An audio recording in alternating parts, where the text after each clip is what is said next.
Bersama saya Azlin Arif dalam rentasan berita edisi 1313. Antara paparan utama. Menu rahmah dan autism ada kaitankah? Ventilator gagal berfungsi, rakyat mati. Hina sangatkah makanan murah? Hanya kerajaan diteraju EPH berani siasat Pandora Papers.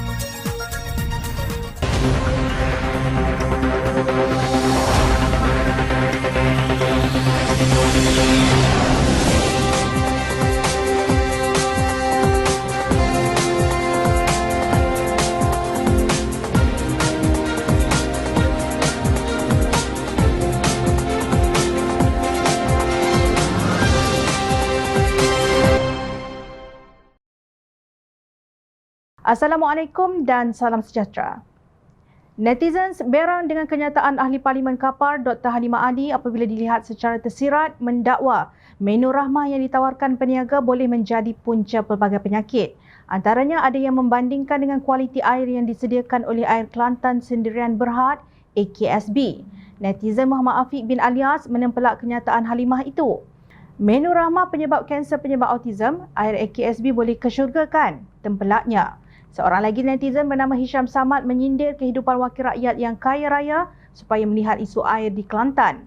Menu rahmah dikhawatiri low quality penyebab kanser atau autisma. Saya saran kerajaan perkenal menu Halimah ada kelah, baung, siakap, kalu di Kelantan special teh tarik. Netizen Nurul Aisyah pula membidas antara menu rahmah dengan air sungai Kelantan yang mana penyebab utama kanser otak di kalangan walaun. Ibu bapa pesakit autism turut tersinggung apabila Halimah mengaitkan isu pemakanan dengan penyakit tersebut. Seorang pengguna Twitter Dr. Zaid Omar menciap, sebagai ibu bapa autism, saya terkejut dengan dakwaannya. Autism bukanlah sejenis penyakit akibat salah pemakanan.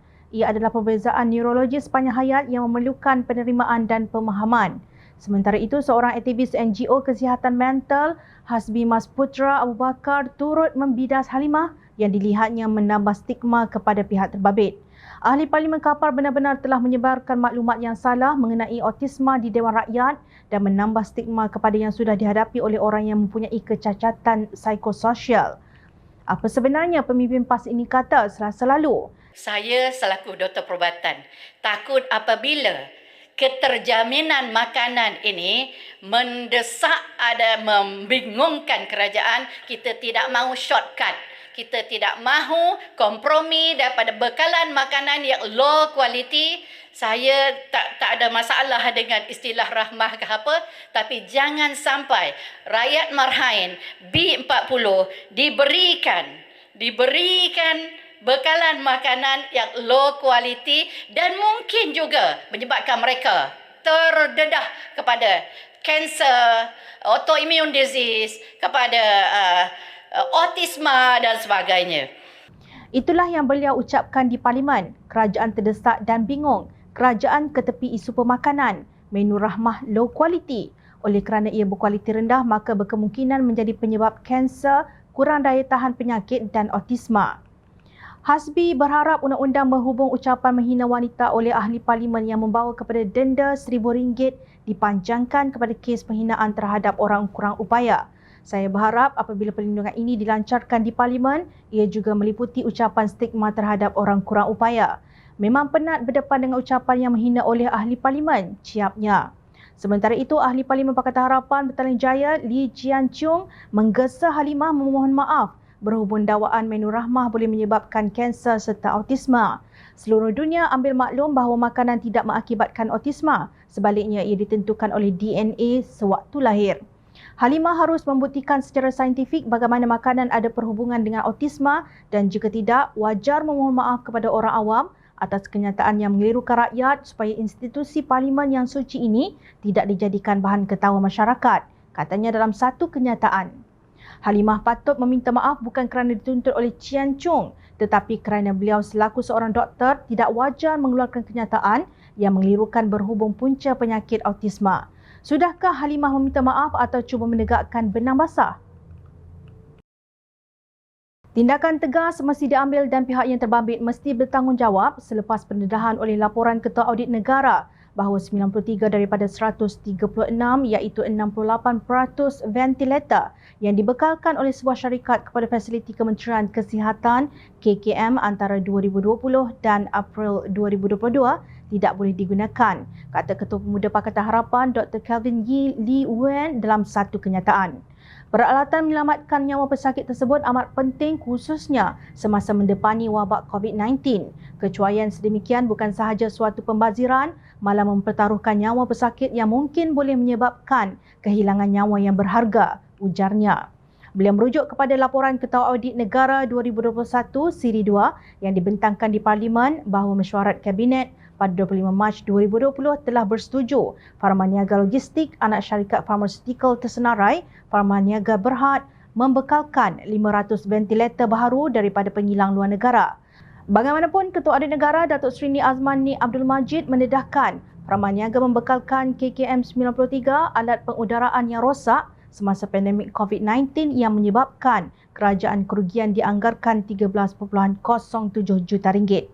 Ini bermakna syarikat tersebut hanya mampu menyediakan kurang daripada 6% tempahan iaitu 28 ventilators semasa kemuncak krisis di mana para petugas kesihatan kita telah berjuang untuk mendapatkan peralatan untuk menyelamatkan nyawa, menurut Ahli Parlimen Pakatan Harapan Bandar Kuching itu. Kelvin Yee yang juga seorang doktor perubatan berkata situasi tersebut bukan sahaja menyebabkan anggaran kerugian dana kerajaan sebanyak 13.07 juta ringgit, tetapi yang lebih penting, ia menyukarkan petugas dan menyumbang secara langsung kepada kemungkinan kehilangan nyawa yang boleh dielakkan dengan mudah sekiranya petugas kesihatan mempunyai peralatan yang mencukupi semasa berdepan dengan wabak COVID-19. Kelvin Yee juga mempersoalkan laporan bahawa tiada perjanjian ditandatangani di antara Pharmaniaga Logistik kerana perolehan tersebut dilakukan di bawah protokol perolehan darurat. Akibatnya, kerajaan tidak dapat menuntut kerugian 93 ventilator yang rosak dengan kerugian sebanyak 13.07 juta ringgit itu. Walau bagaimanapun, perkara ini menimbulkan persoalan. Sekalipun perolehan darurat dilakukan, mengapa tiada proses dokumentasi disediakan untuk ditandatangan lebih-lebih lagi apabila melibatkan jutaan ringgit dana awam? Bukankah langkah ini akan memberikan ruang perlindungan perundangan untuk Kementerian Kesihatan dan pelbagai pihak yang terlibat terhadap liabiliti atau kejadian sebegini, bidasnya. Justru beliau menyeru pihak yang terlibat harus menjelaskan dan bertanggungjawab di dalam isu perolehan ventilator ini. Perkara ini tidak harus dipandang ringan dan disembunyikan daripada masyarakat. Jika dibuktikan terdapat elemen kecuaian, tindakan harus diambil ke atas mana-mana individu yang terlibat. Kecuaian di dalam perkara ini telah menjejaskan kualiti dan kredibiliti penjagaan pesakit khususnya semasa pandemik COVID-19, tegasnya.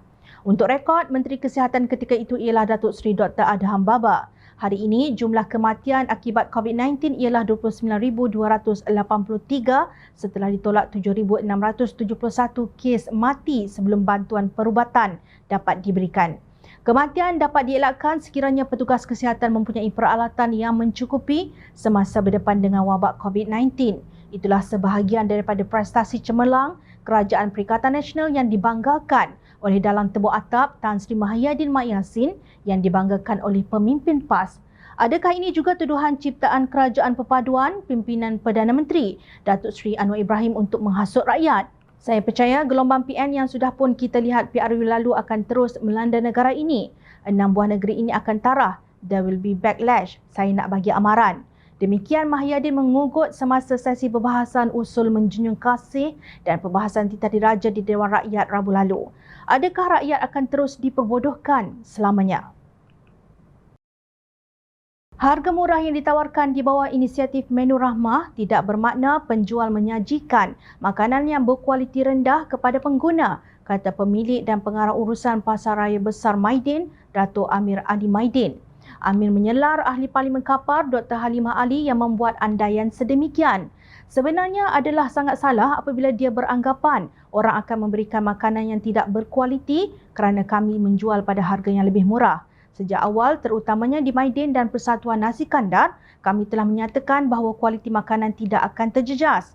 Dia juga harus ingat bahawa kami berniaga dan kami berada di sini untuk perniagaan jangka panjang. Jika kami mula memberi makanan berkualiti rendah, bukan sahaja reputasi Menur Rahmah akan terjejas, tetapi reputasi perniagaan kami sendiri, sama ada Maidin atau apa sahaja, katanya seperti dipetik Malaysia kini.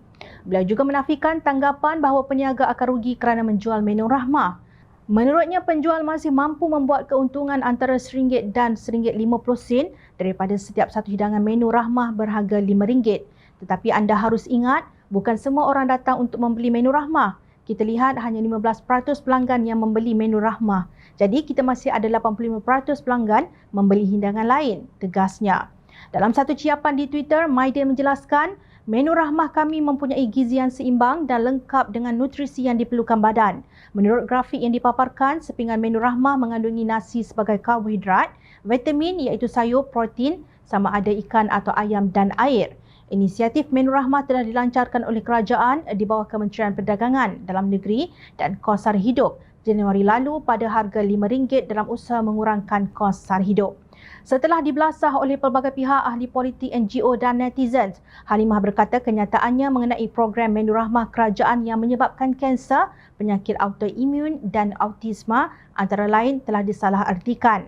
Menurut laporan The Daily Mail, Halimah berkata mesej yang ingin disampaikannya ialah bahan mentah yang kurang baik yang digunakan oleh restoran Menur Rahmah boleh menyebabkan kualiti hidangan dikompromi.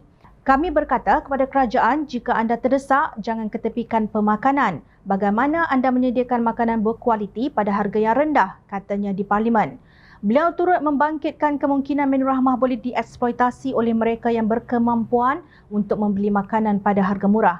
Secara logiknya, bagaimanakah restoran akan menyemak sama ada pelanggan itu benar-benar miskin? Kerajaan mesti mencari jalan untuk memantau perkara ini. Isu yang lebih besar ialah anda memberi makan kepada orang yang lapar, tetapi pastikan juga makanan yang disediakan itu berkhasiat dan tidak memudaratkan kesihatan seseorang, tegasnya.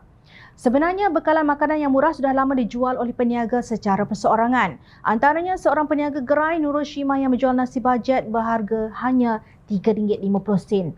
Dalam satu hantaran di Twitter, @NurulShima_3, Nurul memaparkan kandungan nasi bajetnya. Ikan dapat seekor, ayam dapat 3 ketul kecil, kalau udang dapat 7 ekor saiz sederhana. Kalau ketam pula dapat seketul sedebak tu. Tak ada kerat duanya, siapnya berserta gambar. Kenyataan pemilik pasaraya Maidin dan peniaga gerai Nurul menjawab persoalan dangkal Halimah tentang penyediaan makanan berkualiti pada harga yang rendah. Nampak tak? Bukannya Halimah meminta maaf, sebaliknya beliau mahu kerajaan sekat rakyat daripada membeli makanan Menur Rahmah sebelum dibuktikan mereka benar-benar miskin. Halimah lupa bahawa ramai di kalangan M40 telah jatuh ke dalam golongan B40 sejak kerajaan tebuk atap yang disokong PAS berkuasa. Mereka bukan rakyat Malaysia ke? Kegilaan apakah ini? Kalaupun benci sangat dengan pemimpin yang bermufarakah dengan PAS serta menubuhkan amanah dan kebetulan yang memegang jawatan sebagai Menteri Terbabit dalam Menur Rahmah ialah Datuk Seri Salahuddin Ayub, janganlah otak sampai jadi sengal. Menteri Undang-Undang dan Reformasi Institusi Datuk Seri Azalina Osman Said mengesahkan bahawa selain Suruhanjaya Pencegahan Rasuah Malaysia SPRM, Bank Negara Malaysia BNM, Lembaga Hasil Dalam Negeri LHDN dan Polis Diraja Malaysia PDRM turut menyiasat kandungan yang dibocorkan Kertas Pandora pada 2021. Menurut beliau, siasatan masih dijalankan dan memerlukan maklumat daripada pihak luar negara. Azalina menegaskan siasatan terhadap beberapa individu yang dinamakan dalam Kertas Pandora sedang dijalankan berkaitan rasuah, salah guna kuasa dan penyelewengan. Beliau berkata demikian ketika menjawab soalan Ahli Parlimen Pakatan Harapan Bukit Bintang, Fong Kui Lun, yang bertanyakan sama ada kerajaan akan membuka semula siasatan terhadap Kertas Pandora. Kertas Pandora merupakan kebocoran maklumat kewangan dan rekod-rekod lain daripada 14 perkhidmatan luar pesisir yang dikatakan menubuhkan dan menguruskan syarikat cengkerang di kawasan bebas cukai di seluruh dunia. Dokumen-dokumen tersebut didedahkan kepada Konsortium Antarabangsa Wartawan Penyiasatan ICIJ yang kemudian tersebar di dalam media. Penyiasat rasuah dilaporkan telah memanggil seorang bekas menteri untuk menjelaskan dakwaan yang dibuat dalam Kertas Pandora. Difahamkan bekas menteri yang kini berusia 84 tahun itu telah direkodkan kenyataannya baru-baru ini. Sumber yang mengetahui kes itu mengesahkan bekas menteri tersebut antara lain diminta menjelaskan dakwaan aliran wang membabitkan 12 syarikat luar pesisir miliknya dan keluarganya, lapor The Star Online. Terdapat 12 nama yang didedahkan dalam Kertas Pandora termasuk beberapa tokoh korporat dan ahli politik.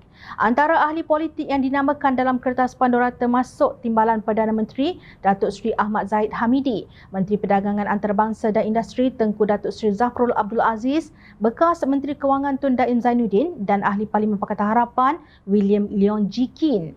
Bagaimanapun, sebelum ini mereka menjelaskan bahawa akaun terbabit digunakan untuk urusan yang sah dan ada yang sudah tidak aktif.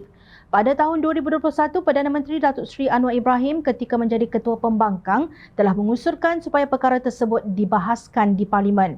Namun, ia ditolak oleh Speaker ketika itu Tan Sri Azhar Azizan Harun. Menurut Anwar, pendedahan kertas Pandora itu perlu dibentang dan dibahaskan dengan segera kerana wujud dakwaan bahawa jumlah wang dari Malaysia yang disimpan di luar negara mencecah ratusan bilion.